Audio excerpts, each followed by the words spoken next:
নমস্কার, তোমাদের সকলকে আমার এই চ্যানেলে স্বাগত জানাই।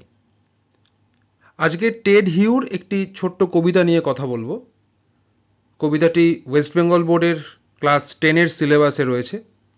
কবিতাটির নাম my own true family. Ted Hughes ছিলেন একজন নোটেবল ইংলিশ পোয়েট। তার সবচেয়ে বড় পরিচয়, তিনি গ্রেট ব্রিটেনের পোয়েট লরিয়েট ছিলেন 1984 সাল থেকে তার মৃত্যু অবধি। অর্থাৎ 1930-এ তার জন্ম, 1998-তে তার মৃত্যু এবং 1984 সালে তিনি গ্রেট ব্রিটেনে পোয়েট লরিয়েট হিসেবে নির্বাচিত হন এবং মৃত্যু অবধি তার সেই সাম্মানিক যে পোস্ট বা ডেজিগনেশন সেটি বহাল থাকে। যে ছোট্ট কবিতাটি আজকে আমরা পড়তে চলেছি, মাই ওন ট্রু ফ্যামিলি, এটি একটি স্বপ্নের কবিতা। ড্রিম ল্যাঙ্গুয়েজ বলে একটি কথা সাহিত্যের জগতে ভীষণ পরিচিত রয়েছে। এই কবিতাটিও ড্রিম ল্যাঙ্গুয়েজে লেখা। কবিতাটি পড়তে গিয়ে আমাদের বুঝতে একটু অসুবিধা হয় যে কখন কবি বাস্তবতার মাটি ছাড়িয়ে স্বপ্নের জগতে প্রবেশ করেছেন। সেটা আমরা বুঝতে পারি, কবিতার শেষে বুঝতে পারি যে এতক্ষণ ধরে আমরা কবিতার যা কিছু পড়লাম সেই সবটাই আসলে কবি স্বপ্নে দেখছেন। এবং এই কবিতাটির মধ্যে একটি ভীষণ তাৎপর্যপূর্ণ সামাজিক বার্তা রয়েছে। সেই বার্তাটি কি, সেটা আমরা কবিতার মাধ্যমে জানতে চেষ্টা করব। তাহলে আজকে আমাদের কবিতার যে আলোচনা সেটি শুরু করা যাক। Once I crept in an oak wood. I was looking for a stag. কবি বলছেন, একবার আমি একটি ওক গাছের জঙ্গলে হামাগুড়ি দিয়ে ঢুকে পড়েছিলাম। আমি একটি হরিণ খুঁজছিলাম। I met an old woman there. সেখানে এক বয়স্ক মহিলার সাথে আমার দেখা হলো। All nobly stick and rag. ভীষণ বয়স্ক, একদম বয়সের ভারে নুবজো বলা যায়। ময়লা পোশাক, ছেঁড়া জামা কাপড় এবং তার হাতে একটি বস্তা বা চটের থলি। She said, তিনি বললেন, I have your secret here inside my little bag. তিনি তার হাতের সেই ব্যাগটি দেখিয়ে বললেন যে তোমার যা কিছু গোপন খবর, গোপন তথ্য, সেই সমস্ত কিছু আমার এই ব্যাগের মধ্যে ভরা আছে। খুব ভালো করে লক্ষ্য রাখতে হবে, এই জায়গাটি থেকেই কিন্তু আমাদের ড্রিম ল্যাঙ্গুয়েজটা শুরু হয়ে গেছে। মানে কবিতার শেষে যখন আমরা পৌঁছবো তখন এই বিষয়টিকে তো উপলব্ধি করবই, কিন্তু শুরুতে বলে রাখা ভালো বা এটি মাথায় রেখে পড়া ভালো যে শুরুর যে দুটো লাইন সম্ভবত সেই দুটো লাইনই বাস্তবের মাটিতে রয়েছে। এবার যে কবিতার বয়ান শুরু হচ্ছে বা কবিতার যে শরীরী ভাষা, সেটা কিন্তু ড্রিম ল্যাঙ্গুয়েজের বা স্বপ্নের ভাষা। তো সেই বয়স্ক মহিলাটি বললেন ব্যাগ দেখিয়ে যে আমার এই ব্যাগের মধ্যে তোমার যা কিছু সিক্রেট তা লুকোনো রয়েছে। এটা বলে then she began to cackle and I began to quake. তারপর তিনি হাসতে শুরু করলেন। ক্যাকেল শব্দটির মানে হলো খুব শব্দ করে উচ্চস্বরে হাসি। and I began to quake. কবি বলছেন যে তার সেই হাসি দেখে বা হাসি শুনে আমি একটু ভয় পেয়ে গেলাম, চমকে গেলাম। She opened up her little bag and I came twice awake. এবার তিনি তার ছোট্ট ব্যাগটি খুললেন এবং আমার যেন দ্বিতীয়বার জাগরণ ঘটল। এই টুয়াইস অ্যাওয়েক বিষয়টি একটু মাইনিউটলি ফলো করতে হবে। বিষয়টা কি, যখন আমাদের প্রথম জন্ম হচ্ছে সেটা যদি আমাদের প্রথম অ্যাওয়েকেনিং হয়, যে মাতৃজঠর থেকে আমরা পৃথিবীর আলো দেখছি, প্রথমবার যদি সেটা জাগা বা জাগরণ হয়, তাহলে দ্বিতীয় জাগরণ সেটা হলো যখন আমাদের জ্ঞানের উন্মেষ ঘটে। অর্থাৎ যখন আমরা আমাদের জ্ঞানের মাধ্যমে আমরা অন্ধকার জগৎ থেকে আলোর জগতে প্রবেশ করি, সেটিও আমাদের একটি জাগরণের নামান্তর, যে কারণে যেখান থেকে আসে নবজাগরণ বা রেনেসান্স কথাটি। এই যে কবি এখানে লিখছেন যে আই কেম টোয়াইস অ্যাওয়েক, এর অর্থ হচ্ছে যে এই যে স্বপ্নটির মধ্যে দিয়ে, যে স্বপ্নটি তিনি দেখছেন, সেই স্বপ্নের মধ্যে দিয়ে তিনি যে শিক্ষা লাভ করছেন, যে বার্তাটি তিনি নিজের মনের ভিতর উপলব্ধি করছেন, সেইটা একটা জ্ঞানের উন্মেষ ঘটবার মতো, একটা জাগরণ ঘটবার মতো। তিনি বলছেন she opened up her little bag and I came twice awake. তিনি তার ছোট্ট ব্যাগটি যেই খুললেন, আমি যেন দ্বিতীয়বার, আরো একবার জাগরণের সম্মুখীন হলাম, আরো একবার আমার জাগরণ ঘটল। Surrounded by a staring tribe, এবং আমি কি দেখলাম? Surrounded by a staring tribe and me টায়ার্ড টু আ স্টেক। আমি দেখলাম যে আমার আশেপাশে আমার দিকে তাকিয়ে রয়েছে এক প্রজাতি, তারা প্রত্যেকে আমার চেহারার দিকে একদৃষ্টে তাকিয়ে রয়েছে, এবং আমি নিজেকে দেখলাম সম্পূর্ণ বাঁধা অবস্থায়। তিনি বলছেন যে আমি দেখলাম যে আমাকে তারা বেঁধে রেখেছে এবং আমার আশেপাশে তারা সবাই মিলে দাঁড়িয়ে আমার দিকে তাকিয়ে রয়েছে। They said, তারা বলল, we are the oak trees and your own true family. আমরা হচ্ছি ওক গাছ এবং তোমার সত্যিকারের পরিবার। কেন সত্যিকারের পরিবার বলছে? আসছি বিষয়ে পরে।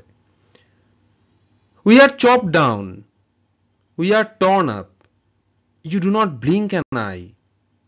তারা বলছে যে আমাদের কেটে ফেলা হয়, আমাদেরকে ছিঁড়ে ফেলা হয়, তখন একবারের জন্য তোমার চোখের দৃষ্টিপাত হয় না বা তোমাদের চোখের পলক পড়ে না। Unless you make a promise now you are going to die. এক্ষুনি তুমি যদি একটি প্রতিশ্রুতি না নাও, তাহলে তোমার মৃত্যু নিশ্চিত। কিসের প্রতিশ্রুতি? Whenever you see an oak tree felled, যখনই তুমি দেখবে যে একটি ওক গাছকে মেরে ফেলা হচ্ছে, কেটে ফেলা হচ্ছে, swear now, এক্ষুনি প্রতিজ্ঞা করো, you will plant too.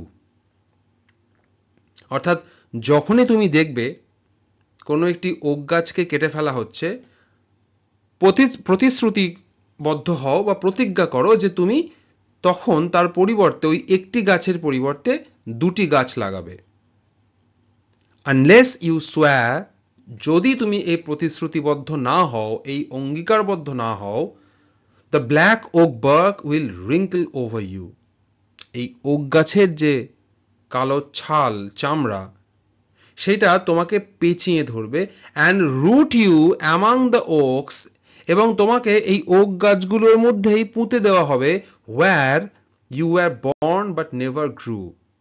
যেখানে তোমার জন্ম কিন্তু যেখানে তুমি বড় হয়ে ওঠোনি। এই জায়গাটা খুবই তাৎপর্যপূর্ণ। ওই যে আগের কথাটি বললাম যেখানে তারা বলছে ট্রু ফ্যামিলি, যে আমরাই তোমার সত্যিকারের পরিবার, তার সঙ্গে সরাসরিভাবে এই শেষ লাইনের ফ্রেজেসগুলো ভীষণভাবে যুক্ত, যে and root you among the oaks. Root শব্দটি খুব গুরুত্বপূর্ণ। Root you among the oaks where you are born, যেখানে তোমার জন্ম হয়েছিল বাট নেভার গ্রু, তুমি বড় হওনি। তাহলে রুট শব্দটি কেন গুরুত্বপূর্ণ বলছি? রুট শব্দটির দুটি ইন্টারপ্রিটেশন আছে। একটা ইন্টারপ্রিটেশন এখানে অবশ্যই ভার্ব হিসেবে করা হয়েছে, যে তোমাকে পুঁতে দেওয়া হবে। আরেকটা রুটের আরেকটা ইন্টারপ্রিটেশন হলো উৎস। আমাদের প্রত্যেকেরই একটা রুট থাকে, আমাদের প্রত্যেকের একটা উৎস থাকে। ওক গাছেরা বলছে যে তোমার উৎস আসলে এই জঙ্গল, বাগান, এই প্রকৃতি, যেখানে তোমার জন্ম হয়েছিল, কিন্তু তুমি যত বড় হয়েছো এই প্রকৃতি থেকে তুমি তত দূরে সরে গিয়েছো। যেটা আমাদের প্রত্যেকের ক্ষেত্রে সত্যি। আমরা কেউ আমাদের এই জন্মের পিছনে, আমাদের বেড়ে ওঠা বা বড় হওয়ার পিছনে, সর্বোপরি আমাদের বেঁচে থাকার পিছনে গাছেদের যে অস্তিত্ব, তাদের যে গুরুত্ব, সেটা কোনোভাবেই অস্বীকার করতে পারি না। কিন্তু আইরনিক্যাল বিষয় হলো, আমরা যত বড় হই, আমাদের পার্থিব চাহিদা, মেটেরিয়ালিস্টিক চাহিদা যত বাড়তে শুরু করে, আমরা আমাদের এই রুট থেকে, আমাদের উৎস থেকে, আমাদের বাঁচিয়ে রাখার জন্য যারা দায়ী সেই গাছেদের থেকে ক্রমাগত দূরে চলে যাই। এবং দূরে যেতে যেতে যেতে যেতে একটা সময় আসে যখন আমরা আবিষ্কার করি যে প্রকৃতির কাছে তো আমরা নেই, উপরন্তু লোভ, লালসা, মেটেরিয়ালিস্টিক চাহিদা, এই সমস্ত কিছুর জন্য আমরা প্রকৃতির ধ্বংস করতে শুরু করেছি। তাহলে যারা আমাদের আসল পরিবার, গাছেরা, যাদের ছাড়া আমাদের চলবে না, সমস্ত গাছেরা যদি হঠাৎ একদিন সিদ্ধান্ত নেয় যে আমরা আর বাতাসে অক্সিজেন দেব না, তাহলে আমাদের অস্তিত্ব সমূলে উৎখাত হবে। কিন্তু আমরা সেটা প্রতিদিন প্রতিনিয়ত ভুলে যাচ্ছি। টেড হিউ আমাদের সেই ভাবনাটিকে, সেই সত্যর সামনে আমাদের দাঁড় করাচ্ছেন। তিনি এই ভাবনাটির উদ্রেক ঘটাচ্ছেন এবং তার মধ্যে দিয়ে আমাদের এই চিরন্তন সত্যের সামনে দাঁড় করাচ্ছেন যে আমাদের প্রত্যেকের জন্ম এই গাছেদের থেকেই, এই প্রকৃতির মধ্যেই, কিন্তু আমরা কখনোই সেখানে বড় হইনি। বরং যত আমরা বড় হয়েছি তত আমরা আমাদের রুট থেকে সরে গেছি। লাস্ট স্টানজা এইখানে এসে তিনি স্পষ্ট করছেন যে এতক্ষণ আমরা যেগুলো পড়লাম সেটা আসলে তার স্বপ্ন। This was my dream beneath the বাজ। এটা ছিল আসলে আমার স্বপ্ন। গাছের নিচে আমি ঘুমিয়ে পড়েছিলাম, সেই ঘুমিয়ে যে আমি স্বপ্ন দেখেছিলাম, এই স্বপ্নটা হচ্ছে এতক্ষণ ধরে যেটা আমি বললাম, the dream that altered me. Ted Hughes লিখছেন, this was my dream beneath the birch. গাছেদের নিচে আমি ঘুমিয়ে পড়েছিলাম এবং এটা ছিল আমার সেই ঘুমের মধ্যে দেখা স্বপ্ন। স্বপ্ন দ্যাট অল্টার্ড মি, যেটা আমাকে পাল্টে দিল। পাল্টে দিল অর্থাৎ আমার ভাবনাটা পাল্টে দিল। When I came out of the oak wood, এবার যখন আমি ওক গাছের জঙ্গল থেকে বেরিয়ে এলাম, ব্যাক টু হিউম্যান কোম্পানি, আবার এই মানুষের জগতে, যেন দুটো জগতের মধ্যে একটা বিভাজন রয়েছে, একটা অদৃশ্য বিভাজন রয়েছে। যে আমি যখন ওক গাছের জঙ্গলে ঢুকে পড়েছিলাম ওই হরিণকে তাড়া করতে করতে, তখন আমি জঙ্গলের ভিতর গিয়ে ঘুমিয়ে পড়লাম, এই স্বপ্ন দেখলাম, স্বপ্ন দেখার মধ্যে দিয়ে আই কেম টোয়াইস অ্যাওয়েক, আমার দ্বিতীয়বার জাগরণ ঘটলো। এবার যখন I am coming back to human company, মানুষের সমাজ, মানুষের দ্বারা নিয়ন্ত্রিত সমাজ, মানুষের নিয়ম দ্বারা তৈরি করা সমাজ, সেই সমাজে যখন আমি আবার ফিরে আসলাম, my walk was the walk of a human child, but my heart was a tree. তিনি বলছেন, আবার যখন আমি এই জঙ্গলের পৃথিবী ছেড়ে মানুষের বানানো পৃথিবী, তাতে ফিরে আসলাম, তখন আমার এই হেঁটে আসাটা ছিল মানুষের সন্তানের মতোই, বাট কিন্তু মাই হার্ট ওয়াজ আ ট্রি, আমার হৃদয়ের ভিতরে একটা গাছের অস্তিত্ব আমি টের পাচ্ছিলাম। খুব সুন্দর একটি লাইন, শেষ লাইনটা। তিনি বলছেন, my walk was the walk of a human child, আমার হেঁটে আসাটা ছিল মানুষের সন্তানের মতো হেঁটে আসা, মানুষের মতো হেঁটে আসা, কিন্তু আমার হৃদয়টা আর মানুষের ছিল না, সে হৃদয়টা ছিল গাছের হৃদয়, যা ভীষণ উদার, যা ক্ষমা করতে জানে, যা সমস্ত কষ্ট সহ্য করতে জানে, যে কখনো রেট্রিবিউশনের পথে বা প্রতিশোধ নেওয়ার পথে হাঁটে না। My walk was the walk of a human child, but my heart was a tree, আমার হৃদয়টা ছিল গাছের। ছোট্ট একটি কবিতা, এর মধ্যে দিয়ে মূলত আমাদের প্রকৃতির প্রতি যে দায়িত্ব, দায়বদ্ধতা, যে প্রকৃতির জন্য আমরা বেঁচে রয়েছি, যে প্রকৃতি থেকে প্রতিদিন, প্রতিনিয়ত, প্রতি মুহূর্তে আমরা অজস্র জিনিস সংগ্রহ করে নিচ্ছি নিজেদেরকে বাঁচিয়ে রাখবো বলে, সেই প্রকৃতির প্রতি আমাদেরও দায়বদ্ধতা রয়েছে। এই কবিতাটি সেই দায়বদ্ধতার কথা, সেই দায়িত্বের কথা আমাদের মনে করিয়ে দেয়। এবং টেড হিউ যেন চোখে আঙুল দিয়ে দেখিয়ে দিচ্ছেন যে প্রতিদিন কি সাংঘাতিক রকম ভুল আমরা করে চলেছি, কিভাবে আমরা এই নেচারকে ধ্বংস করছি। সম্ভবত আমাদের হাতে সময় এখনো আছে এই নেচারকে বাঁচানোর এবং এই প্রকৃতিকে বাঁচানোর মধ্যে দিয়ে আমাদের আগামী জীবনটাকে সুন্দরতর করে যাওয়ার। আজকের আলোচনার বেশিক্ষণ দীর্ঘায়িত করছি না, ছোট্ট কবিতা। আশা করি তোমাদের কবিতাটি বুঝতে কোনো সমস্যা হবে না। তোমরা তোমাদের মতামত জানাবে, কবিতাটি কেমন লাগলো, কোনো সাজেশন থাকলে অবশ্যই বলবে, কোনো রিকোয়ারমেন্ট থাকলে সেটিও বলবে।